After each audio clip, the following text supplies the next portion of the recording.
Ka'ba buzilib ketgan bo'lsa, shuni obod qilgandek savobga erishadi deydilar. Ka'ba Ibrohim alayhissalom qurgan bino. Qalb esa Alloh o'zi yaratgan kulbadir deydi.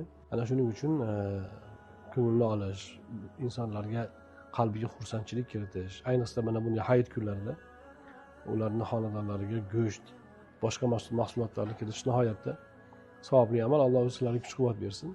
Men tavsiya qilardim, mana shu qurbonlik qilmoqchi bo'lgan kishilar, tayyor xodimlar, xolis xizmat qilaman deb turgan kishilar. Ko'pchilik mana ko'p qavatli uylarda yashayapti-yu.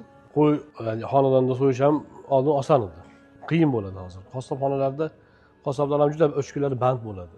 Kimdir qo'y olishga boradi, tanlashga vaqt topish qiyin. Uni topgandan keyin, olgandan keyin tarqatish yana ancha ish.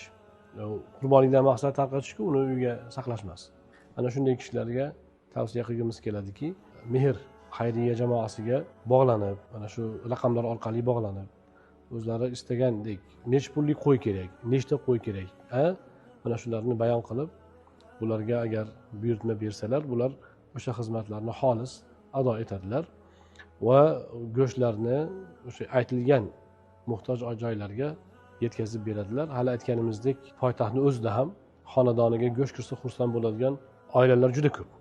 Ana shunday oilalarni topib, ularga yetkazib berib, ham o'zlari savobga erishadilar, ham qurbonlik qilganlarni qurbonliklari nihoyatda go'zal tarzda ado topadi.